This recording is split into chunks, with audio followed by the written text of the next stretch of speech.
सत्संग जी प्रेम से कहना।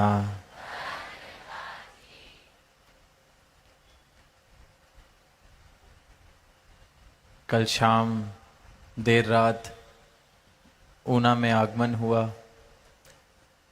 आप सबके वहाँ भवन पर दर्शन करने को मिले। फिर आज सुबह से ही चंद स्थानों पर जाने का अवसर मिला और सब जगह, हर एक भवन पर, हर एक स्थान पर, हर एक घर में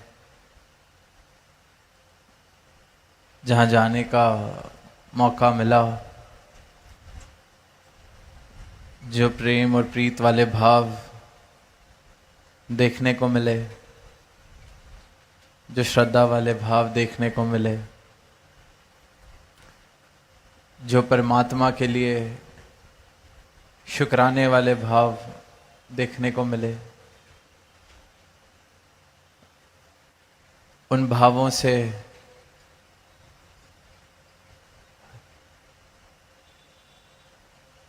इस प्रकार ऐसे भावों का प्रभाव पड़ता है कि जो अभी इस परमात्मा से वाकिफ नहीं, जिसके जीवन में ये प्रेम वाले या समर्पण वाले भाव नहीं,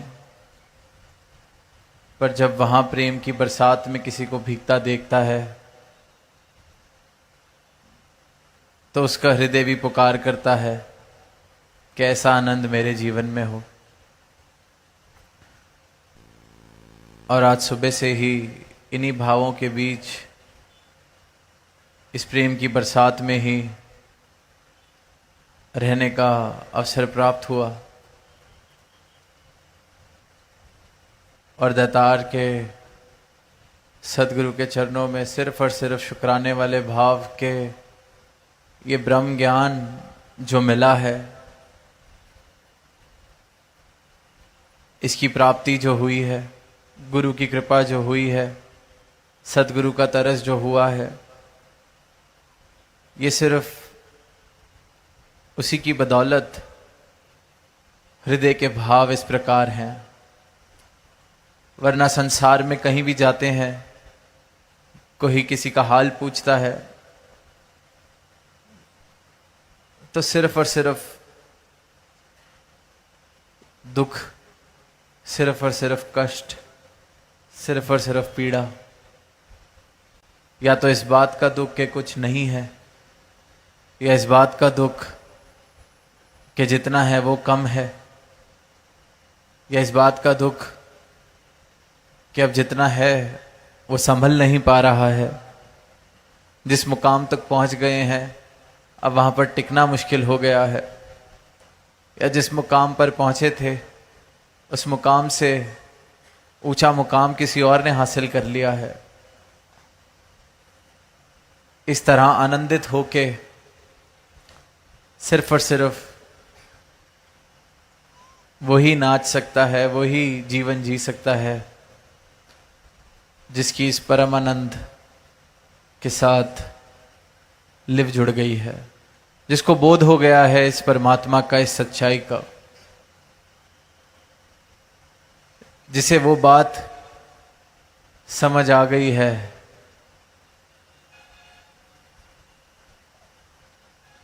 कि ये परमात्मा ही सब कुछ है, हर जगह यही समाया है और ये जितनी खलकत दिख रही है ये भी इसी में बस रही है।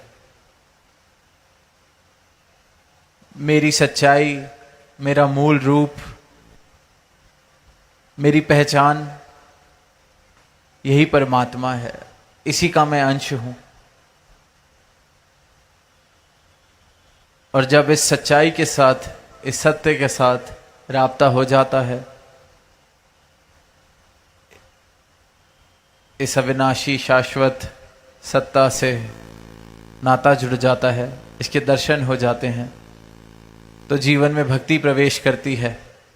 और जिस जीवन में भक्ति प्रवेश करती है उस जीवन में फिर प्रेम, आनंद, खुशियां, शुक्राना इस प्रकार के भाव प्रवेश कर जाते हैं। वो जीवन बिन सुर ताल के भी नाच रहा होता है, और यही नृत्य फिर प्रमाण बनता है कि इस जीवन में भक्ति है, इस जीवन में आनंद है। फिर उस इंसान को जिसे इस परमात्मा के दर्शन हो गए, इसका बोध हो गया, वो खुद को दासन दास समझता है। उसके मन से मैं वाले भाव खत्म हो जाते हैं। जैसे वो पंक्तियां हैं कि फरीदा साहिब दी कर चाकरी, दिल दी ला परांद, कि सच्चे साहिब की चाकरी, खुद को इसका दास बना ले, मैं मेरी वाले भाव मिटा दे। दिल में ये जो भटकन है, भरम है, अहंकार रूपी, जो खुद को बड़ा करने में लगे हैं, यही भटकन का कारण है। इस भटकन को जिसने दूर किया है, उसने इस परमात्मा को प्राप्त किया है। भगवत गीता का जिक्र हो रहा था, तो कुरुक्षेत्र के मैदान में जब वो संवाद चल रहा है, जब अर्जुन अपनी अवस्था बता रहा है कि ये युद्ध मुझसे नहीं हो पाएगा, सामने मेरा परिवार है, तो उसको विराट स्वरूप के दर्शन करने से पहले जब कृष्ण भगवान ने अपने दर्शन, अपने विराट स्वरूप के दर्शन कराए, उससे पहले यही कहा कि तू करता नहीं है, मारने वाला भी मैं, मरने वाला भी मैं, और ये शरीर है जिसने मरना है। मेरा विराट स्वरूप देख, सब इसमें समाया है। ये कर्ता भाव छोड़ दे, मेरे दर्शन कर।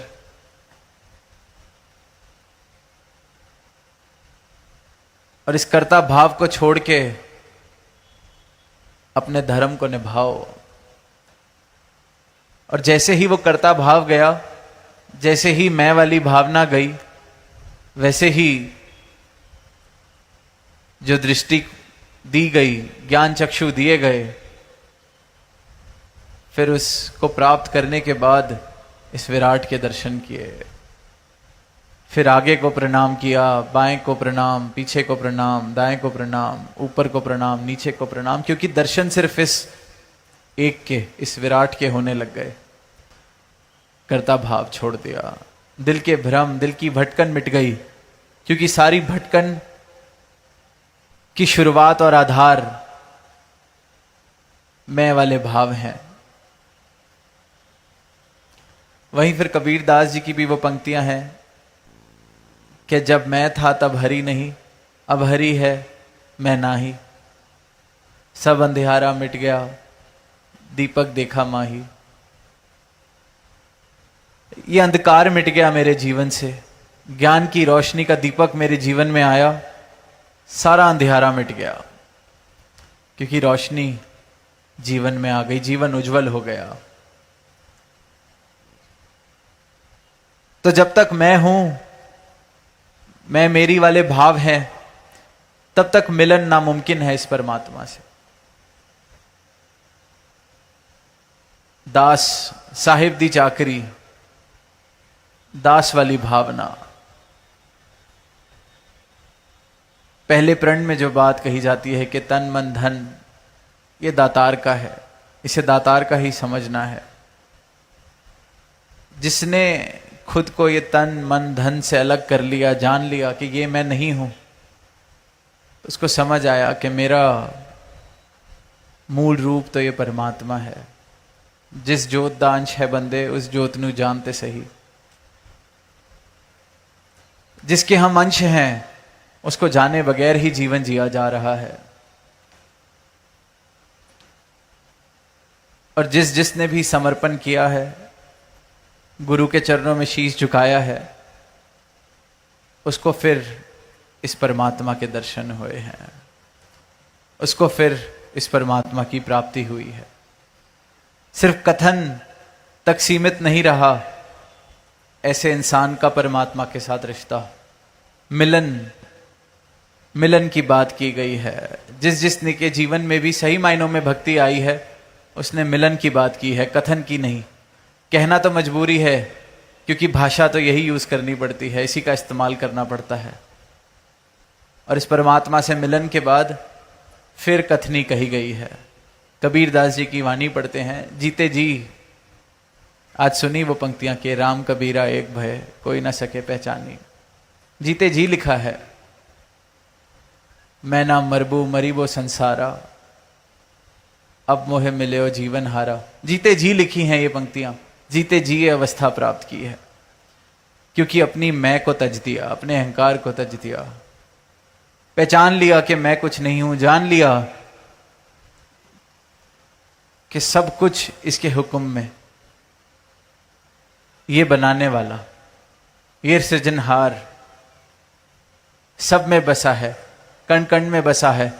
सदगुरु की कृपा होती है तो इसके दर्शन हो जाते हैं, इसके दर्शन हो जाते हैं तो मैं मेरी वाले भाव मिट जाते हैं, ऊंच नीच वाले भाव मिट जाते हैं। सब में ये समाया है, ये परमात्मा, ये प्रभु जितना मुझ में है उतना सामने वाले में है, जितना मेरे दाएं में है उतना मेरे बाएं में है, कोई जगह खाली नहीं इससे।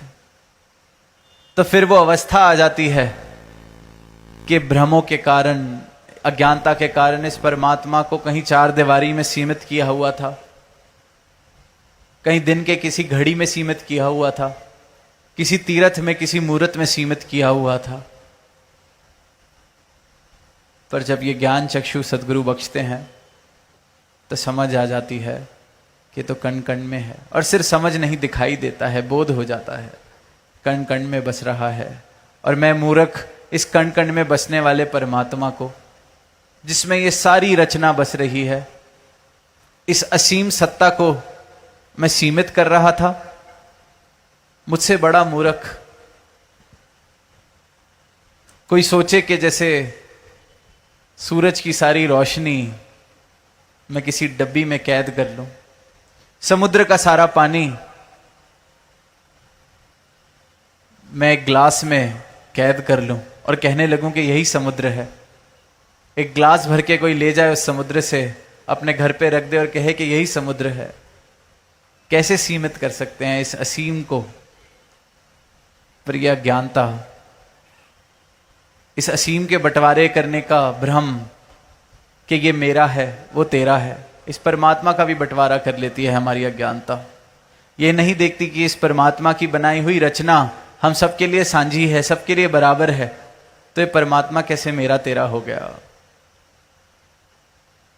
अगर परमात्मा की बनाई हुई सारी रचना एक बराबर सबके लिए है, तो फिर परमात्मा का बनाया हुआ इंसान ऊंचा नीचे कैसे हो गया? इसमें भेदभाव कैसे आ गए?